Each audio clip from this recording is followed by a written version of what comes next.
Pozdravljeni.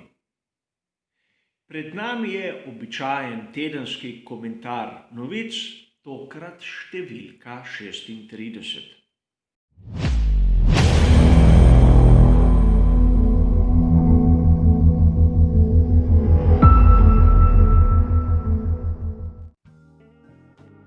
Tudi tokrat sem izbral tiste novice, ki po mojem osebnem mnenju potrebujejo neko malce bolj poglobljeno mnenje, nek moj oseben komentar.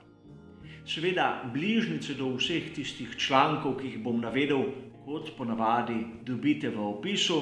In poglejmo si v tem času, ko je sezona že končana, kaj se je zanimivega zgodilo v svetu Formule 1.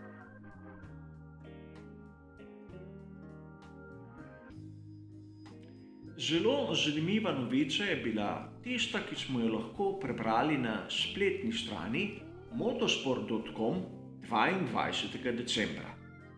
Namreč navaja, da blizu Maranella, blizu sedeža skuderije Ferrari, nastaja nova struktura, kjer bo ločena ekipa tehnikov delala na projektu ekipe Haas in ločena skupina tehnikov bo prihajala iz Ferrarija.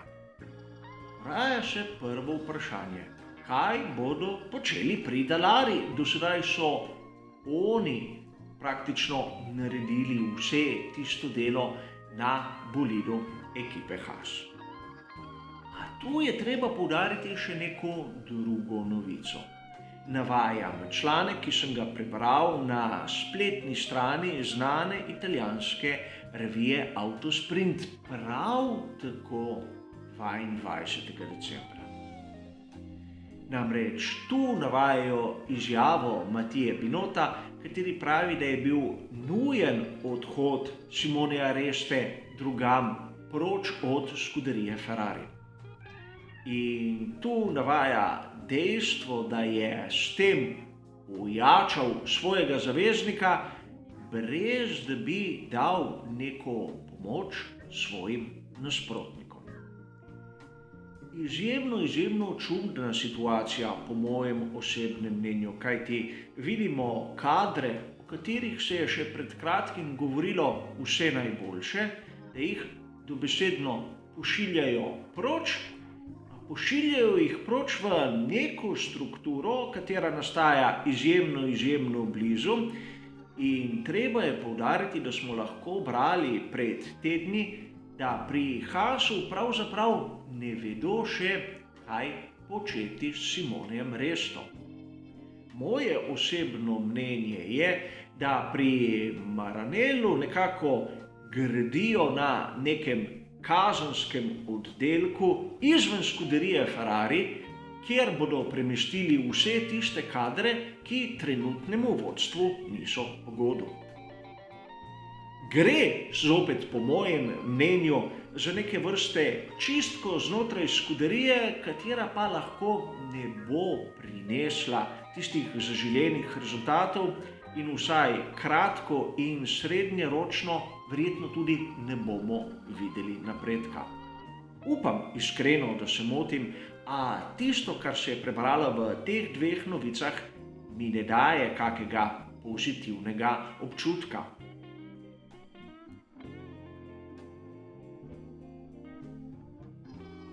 Zopet se bomo vrnili k spletni strani motosport.com in zopet na članek, kateri je bil objavljen 22. decembra.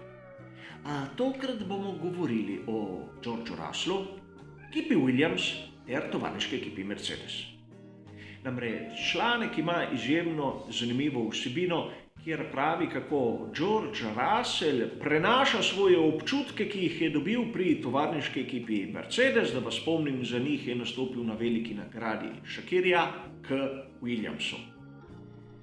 Da ne bo kakih pomot, na začetku članka je navedeno, da je George Russell zavezan k molčečnosti okrog tistih skrivnosti, ki jih je videl pri tovarniški ekipi Mercedes. In brez skrbi ni navedeno, kakšne skrivnosti je videl. A pustimo sedaj to. Pri Williamsu lahko pa George Russell s svojimi izkušnjami, svojimi občutki pomaga inženirjem, da razvoj usmerijo v tisto, recimo temu, pravo smer. In tu navajajo, naprimer, štart, kako lepo je George Russell praktično na svoji prvi dirki štartal pri tovarniški ekipi Mercedes in tisto, kar je občutil tam, tiste nastavitve, ki jih je imel tam, procedure, katere imajo pri Mercedesu za štart, bo lahko nekako upeljal tudi pri ekipi Williams. Seveda pri ekipi Williams imajo enak pogonski sklop, navezava seveda je med obema ekipama in mi navdušenci lahko vidimo, kako samo izkušnje določenega voznika, kot je naprimer Russell, pomagajo pri razvoju lahko majhne komponente pri celotnem bolidu Formule 1, a ta komponenta je lahko bistvena, vsaj v tistem začetnem delu dirke.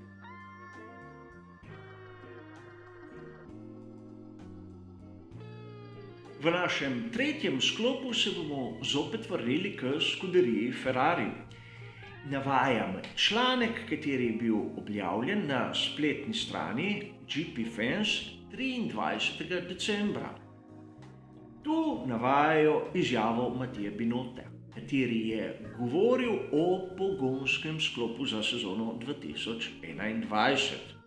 In Binotto navaja, da pogonski sklop Ferrarija v sezoni 2021 ne bo najslabši od tistih, ki jih bomo videli na štartnem razporedu. In tu bi vas rad spomnil na tiste izjave, ki jih je dal italijanski novinar Andrea Vannone v prejšnjih tednih. Naprimer, če pogledamo tisti članek, ki smo ga videli v F1 Sport 7. decembra, kjer je navajal svoje vire o fantastični moči, ki naj bi jo ta pogonski sklop razvijal na testni mizi. Seveda, strinjam se z načinom, ki ga je izbral Matija Binotto, zakaj bi pravil skrivnosti. A težava je v tem, da je novica že prišla na dan. Sedaj, ali je na laž postavil Vandoorna, ali skriva nekaj, kar smo že vsi zvedeli. Tu moram pripomniti, da meni osebno Andrea Vandoorne ni eden izmed najbolj zanesljivih virov. Ko gledam njegove prispevke na Chrono GP, se pogostokrat zgodi, da najdem kako manjšo napakico. In seveda, treba je priznati tudi nekaj drugega. To izjavo Andreja Vandoornea so posnemali mnogi drugi viri, kajti navijači skuderije Ferrari so malodane čakali tako izjavo. Zato lahko gledamo na izjavo Matija Binotta iz več zornih kotov. Lahko pogonski sklop Ferrarija za sezono 2021 ne bo tako močan.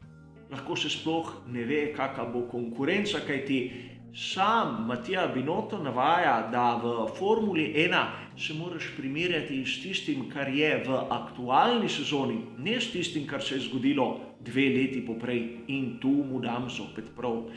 A možno je, da pravzaprav sploh ne vedo, kje so ne oni, še manj pa, kje je konkurenca. Zadeva je izjemno zanimiva še z enega malce drugačnega vidika. Namreč viri, mediji, ki se ukvarjajo s Formulo 1, so pobrali neko izjavo Andreja Vandoornea ter iz nje ustvarili zgodbo. Zgodbo, ki v resnici je lahko tudi ni.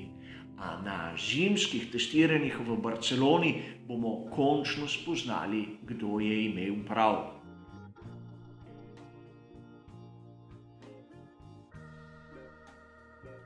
V našem četrtem in zadnjem sklopu se bomo pa ukvarjali z novico, ki je malce starejša. Namreč 18. decembra smo lahko naprimer na spletni strani Sky Sport zasledili članek, kateri nam je povedal, kako se je spremenila lastniška struktura tovarniške ekipe Mercedes.